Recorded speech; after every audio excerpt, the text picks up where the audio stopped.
Hey followers, here we are again with my coach and mentor, AndyMcPhee. And we also have Melissa Bear.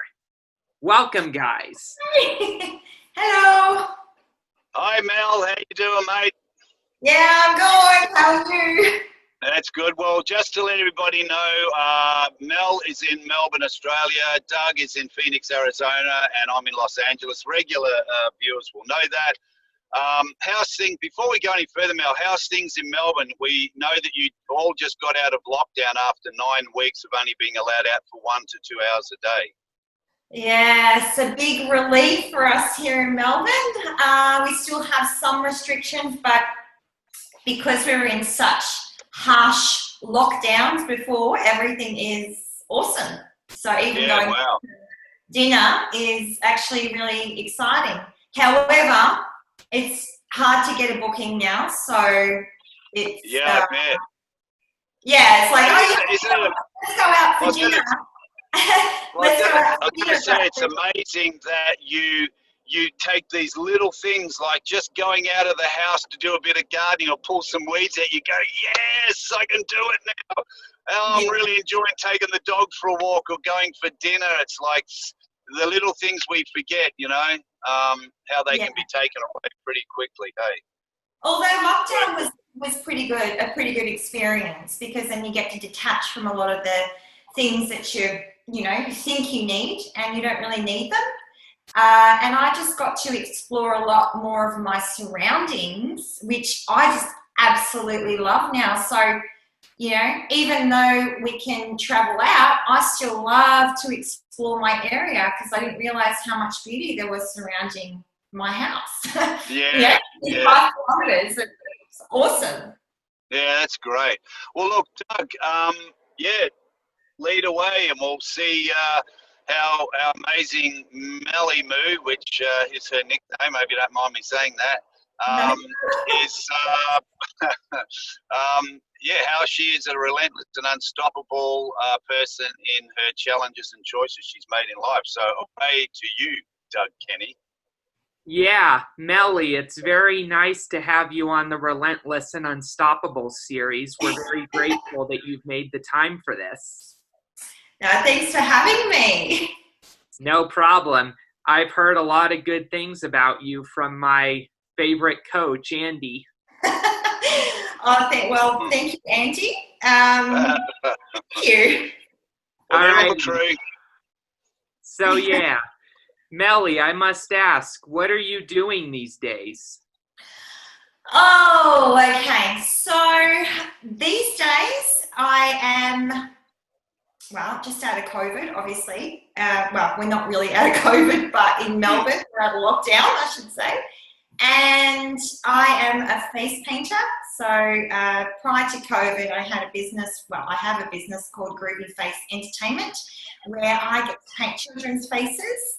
And it just become a business, and I started painting at children's birthday parties and events as well. From there, I decided to create a live show for children. So my first show was in January, and I did have a lot of bookings throughout the year, but then they got cancelled, of course. And on top of that, I have been creating a live-action animation TV series, which I have been working on for, I think almost 4 years. I planted the seed of idea 4 years ago, and it's taken all this long to actually get to pitching stage. So that's what I've been doing. That's great to hear. I was just going to say, Mel, that's really interesting. And I know, I'm not going to say I know a bit of the story. I know the whole story because we've been friends for a really long time. And that was part of the main reason we got you on, the fact that you're a very amazing person, full of life. And you've created some amazing entertainment business, which I know you'll share a little bit about, and we'll show some slides shortly of your live show, and that's all great. But can you tell us, Mel, that's the end result. Well, it's not the end result. It's just starting. Like in another year or two, it's going to be huge. But can you tell us, like, go back as far as you need to go back and just share with us, you know, your journey of, you know, life. It's roller coasters, ups and downs, and how you came up with the idea and where you were stopped and where you got over that, and how you, and I know there's experiences of where you were very, how do I say, it's not nervous, but you're just being very aware of who to approach and who can I share my concept with, and there was downs, then there was ups, but all of a sudden there was this transformation in the last probably 6-7 months where you really took on this whole different persona of just really not being stopped and knowing what you wanted. So take us back as far as you want to, how this all started. Wow. Okay, how long have we got? Okay, in a nutshell, I was a very adventurous child. I'm the only girl. I've got 3 brothers, and they were all sort of my role models. So I was a bit of a tomboy, and I loved a challenge. So the good part about that was I didn't have any fear, but then the bad part of that was my dad was quite strict. So, and he didn't allow me to feel free in the things that I really wanted to do. So I was always trying to please Dad. And in result of that, I think it confused who I wanted to be. Because naturally I wanted to be in the arts, but then Dad was always saying, no, you can't be in the arts, you have to work in an office. So I felt a little bit conflicted with that throughout my early years, which I didn't really know at the time. Like, I didn't care, but I didn't realise that until I got older. So, and that was something. Hey, Mel, can I just jump in there really quickly, know where you're at?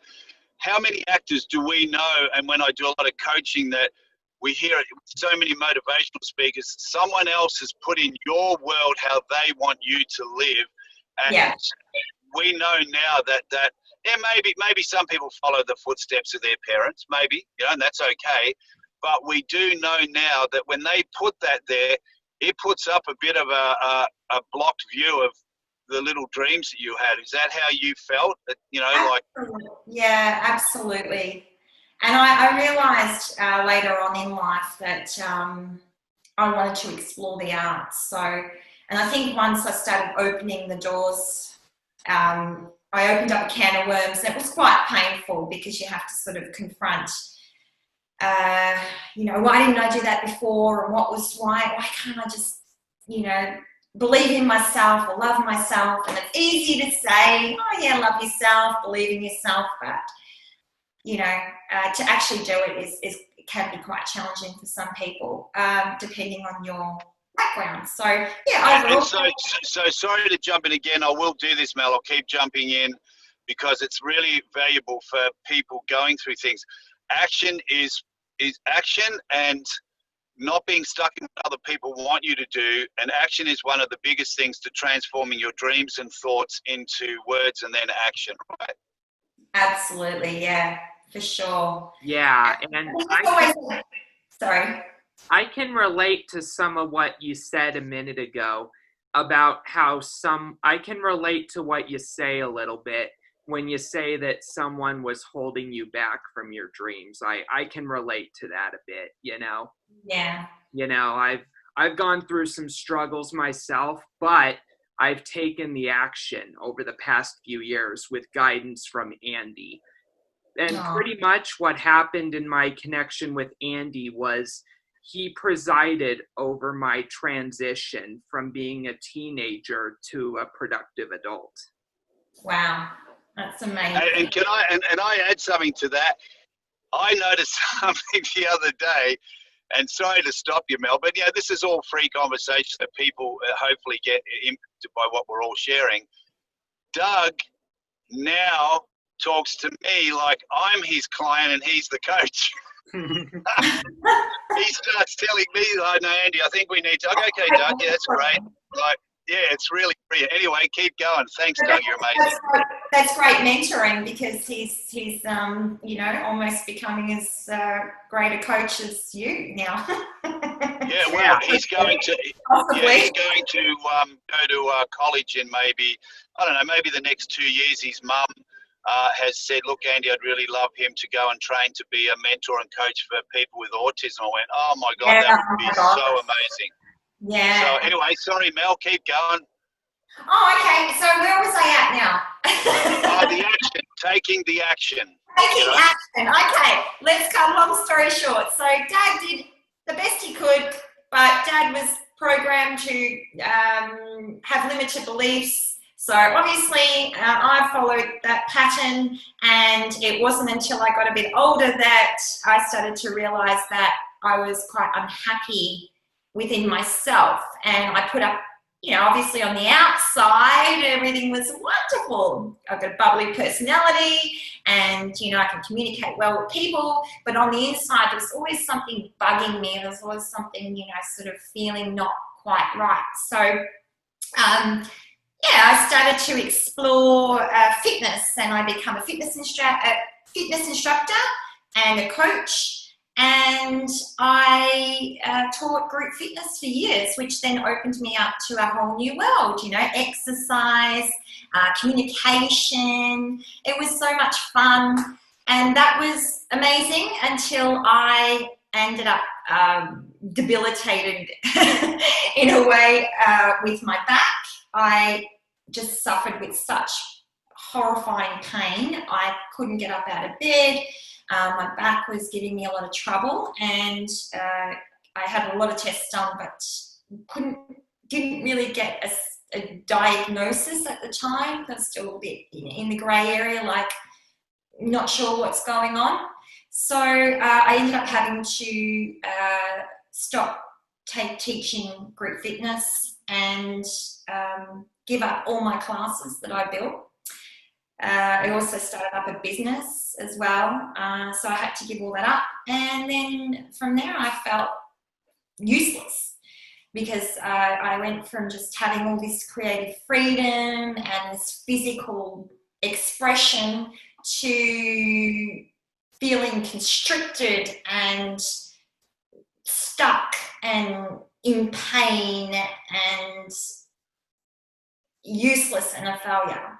So that was where the challenge really started for me.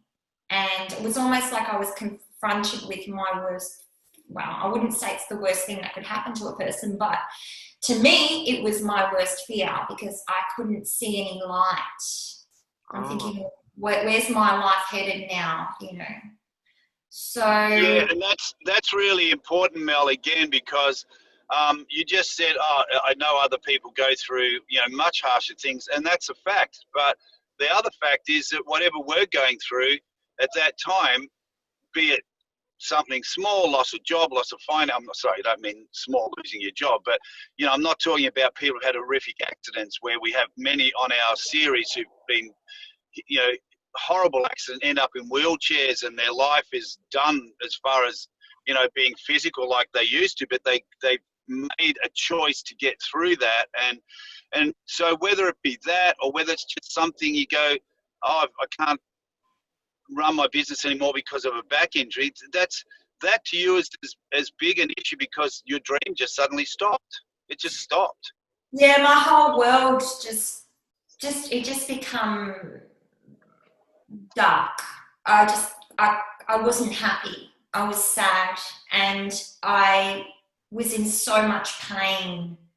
And this wasn't the first time that I'd experienced back pain. I had a terrible episode in my 20s, and I was in so much pain for about 3 years.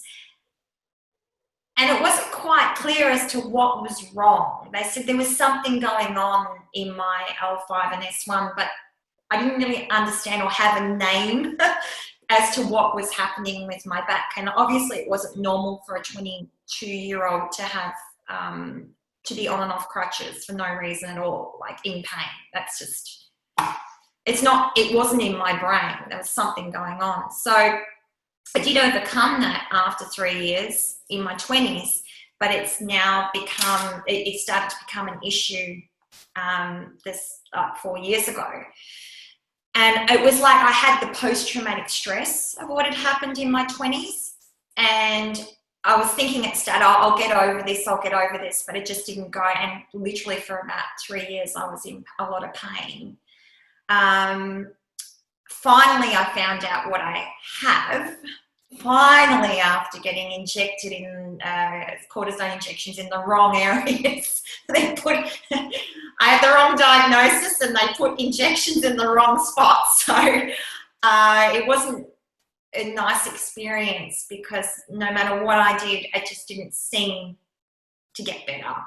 And then I ended up in March. It started in March.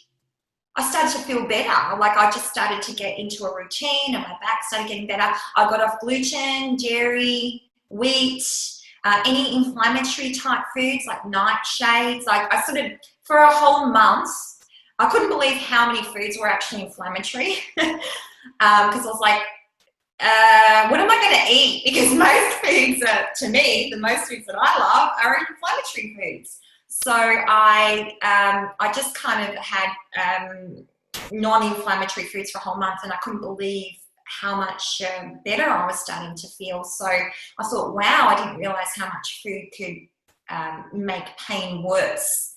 Hey Mel, did you get a book about that, or was it from a doctor? It was from a doctor. However, there was a book. You can mention the book because we're happy to share people's, yeah, I have to. What was causing your back pain? Sorry? What was causing your back pain exactly? So I was diagnosed, and just found out probably about 6 months ago, I was diagnosed with Bertolotti syndrome. Sounds like an Italian food. Too much spaghetti, mate. Too much spaghetti. Bertolotti syndrome. And it made so much more sense to me once I was diagnosed properly. And I eventually found the right specialist. And it was so ironic that by the time I found this specialist, after all these years of suffering, I'd already overcome it. Well, it's never going to be 100%, but I almost overcome it, before, and I didn't have to have any treatment for it. So Mel, just because of, obviously time constraints, but so that's a huge issue for your back. It stopped all your business. You got what it is, and we'll get a copy of that book and we'll show people here, because anything we can do to help people go, we're not saying, hey, this book's going to fix you. It's a big disclaimer, but if people can read it and make their own views and choices.